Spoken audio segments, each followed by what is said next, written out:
நாங்க CBI enquiry போயிட்டு வந்தா பதறிட்டாங்க, பயந்துட்டாங்கிறாங்க. ரைடு வரும்போது யாரா என்ன பண்ணாங்க பேண்ட்லங்கிறது எல்லாருக்கும் தெரியும். இந்த மீடியா மிரட்டிட்டாங்க. மிரட்டும் போது யாரா என்ன பண்ணாங்கன்னு தெரியும். அது வாயில சொல்ல முடியாது, உங்களுக்கே தெரியும். கார்ல எப்படி அழுதாங்கன்னு தெரியும், எப்படி நடிச்சாங்கன்னு தெரியும், யாரு ஹாஸ்பிட்டலுக்குள்ள போனாங்கன்னு தெரியும். ஹாஸ்பிட்டல் முதல்ல ஓடி முதலமைச்சர் போய் யார் பாதுகாப்பு கொடுத்தாங்கன்னு தெரியும். ஏன்னா அவரை தொட்டா முதலமைச்சர் குடும்பம் மாட்டிக்கும், அவ்வளவுதான் மேட்ரு. சோ இந்த மிரட்டல், இந்த பதட்டம் திமுக இருக்கணும். ஏன்னா நாங்க 50,000 கோடி ரூபாய் அடிச்சு வீட்டுக்குள்ள ஒழிச்சு வச்சுக்கீங்க, நீங்க தான் ஒழிச்சு வச்சிருக்கீங்க. உங்களுக்கு தான் மிரட்டல் இருக்கு, எங்களுக்கு இல்ல. நாங்க தூய சக்தி, தலைவர் சொன்ன தூய சக்தியோட நாங்க வந்திருக்கோம். இருந்தாதான்பா பயப்படுறதுக்கு.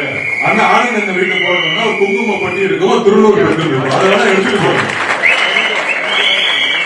ஒரு 50 போட்டோ இருக்கும், சாமி போட்டோ இருக்கும், அவ்வளவுதான் இருக்கு அவர் வீட்டுல. ஆனா உங்க வீட்டுல எல்லாருக்குமே தெரியும் என்ன இருக்குங்கிறது தமிழக மக்களுக்கு தெரியும். கேட்டா இவங்க எல்லாம் தேர்தல் சிறப்பாங்க, கொள்ளையடிச்சு காசு எடுப்பாங்களாம். அதுல 10 ரூபாய் பாலாஜி போய் ஒவ்வொரு வீட்டுக்காக 2000 ரூபாய் கொடுப்பாங்களாம். இவர் ஒரு பெரிய தேர்தல்ல பெரிய சக்தி வாய்ந்த தலைவர்களாக 2000 ரூபாய் கொடுக்கிறது ஒரு பெரிய தலைவரா ஊழல் பண்ணி எந்த விதமான எதிர்பார்ப்பும் இல்லாமல் 1 ரூபாய் செலவு பண்ணாமல் ஒரு மாநாடு நடத்துற 20 லட்சம் பேர் வராங்க எங்க தலைவர். இதுதான் கட்சி.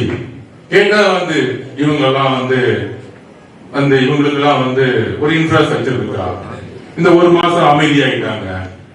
அமைதியா இருந்ததுக்கான மீட்டிங் நாளைக்கு நடக்கும். ஏன் அமைதியா இருந்தாங்கன்னு உங்களுக்கு தெரியும். இந்த 1 மாசம் என்ன செஞ்சுட்டு இருந்தாரு எங்க தலைவருடைய கட்டளையில இந்த 1 மாசத்துல ஆனந்தன் என்ன செஞ்சுட்டு இருந்தாரு, செங்கோட்டையன் என்ன செஞ்சுட்டு இருந்தாரு, நாங்க என்ன செஞ்சுட்டு இருந்தோம், கட்சியில் இருக்க ஒட்டுமொத்த மாவட்டத்தில் செஞ்சிருக்கிறது கூட நாளைக்கு தெரியும். தமிழகத்தில் முதல் முறையாக ஒரு ஒன்றிய செயலாளர், நகர செயலர், வார்டு செயலரோட மீட்டிங் நாளைக்கு நடக்க போகுது. மைக்ரோ லெவல் எந்த கட்சி வரைக்கும் பண்ணி இந்த 1 மாசம் என்ன செஞ்சங்கிறது நாளைக்கு தெரியும். உங்களுக்கு மீட்டிங்ல நாளைக்கு தலைவருடைய பேச்சுல தெரியும். அதனால உங்ககிட்ட மீடியா இருக்கு, நீங்க பேசுறது மட்டும்தான் யூடியூப்ல கேட்க முடியும். இதையெல்லாம் மக்களுக்கு தெரியும். 2011 ஒரு சேனல் வச்சுக்கிட்டு ஜெயலலிதா முடக்க பார்த்தாங்க. ஆனா ஒட்டு மொத்தமா ஜெயலலிதா வின் பண்ணி போயிட்டே இருந்தாங்க. அதே மாதிரி இங்க 2011 மாதிரி ஸ்வீப் எலெக்ஷன் தலைவர் ஏற்படுத்துவார்.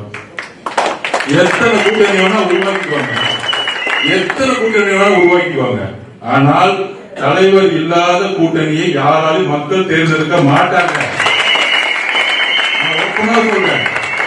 1967 ஒரு மிகப்பெரிய கட்சி அன்னைக்கு இருந்த காங்கிரஸ் கட்சி, பெரிய பாரம்பரியம், முதலமைச்சர் அவங்க தான், 40% ஓட் பேங்க் இருந்துச்சு.